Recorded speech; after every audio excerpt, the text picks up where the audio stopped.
Septate uterus या uterine septum एक बड़ा ही कॉमन सा कॉन्जेनाइटल एनोमली है और जिसमें कि बच्चेदानी के अंदर में एक दीवार पाई जाती है, झिल्ली पाई जाती है।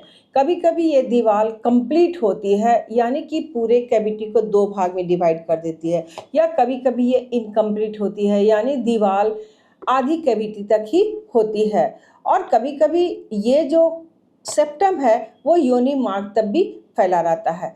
तो आज हम एक बहुत अच्छा सा एग्जाम्पल आपको पुट करना चाहेंगे। एक महिला जिसे 3 साल पहले प्रेगनेंसी पॉजिटिव आया और उसके सैक जो 6 वीक तक जाकर के मिसकैरेज हो गया। सेकेंड टाइम में उसी महिला ने दोबारा कंसीव किया और फिर वो 6 वीक जाकर के अगेन उसका मिसकैरेज हो गया।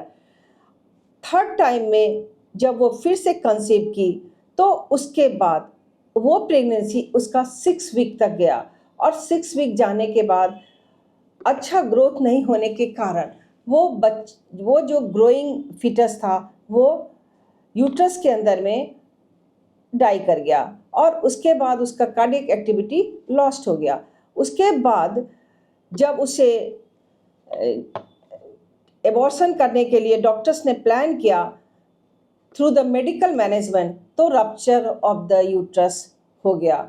उसके बाद यूट्रस को रिपेयर किया गया, लेकिन स्टिल इस समय तक उसका जो सेप्टम है वो डायग्नोसिस नहीं हुआ किसी भी तरह से। और हमारे पास जब भी 1 सप्ताह पहले पेशेंट आई, उस समय उसमें फिर से 6 वीक का एक सैक दिखाई पड़ा और ये सैक की डायग्नोसिस उसे गांव में ही हो चुकी थी, जहां पर लोगों ने इस बार डीएनसी करने से इनकार कर दिया।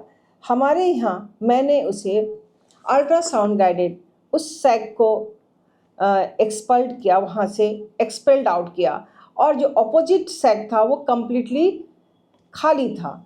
और उसके करने के बाद 1 सप्ताह के बाद उसे सेप्टम रिसेक्शन का एक प्लान किया गया, जिसको हिस्ट्रोस्कोपिकली सेप्टम को काटा गया और एक बलून के थ्रू उसे पोजीशन किया गया ताकि उसमें फिर से कोई एडिशन ना हो, एसरमैन सिंड्रोम ना हो, और पेशेंट को घर भेज दिया गया। उसके बाद उसे 7 दिन के बाद उसका बैलून को रिमूव किया गया और फिर दोबारा सेकेंड लुक हिस्टोस्कोपी में कैविटी काफ़ी स्पेशियस हो गया और अगर वो सेकेंड टाइम प्रेगनेंसी कंसीव करती है तो होप्स हो मिसकैरेज तो बिल्कुल ही नहीं होना चाहिए। तो इस एग्जाम्पल के सहारे हम ये बताएंगे कि सेप्टेट यूट्रस एक बहुत ही आसान सा इसका ऑपरेशन है सेप्टोप्लास्टी, यानी कि सेप्टम का रिसेक्शन हिस्टोस्कोपी प्रोसेस के द्वारा।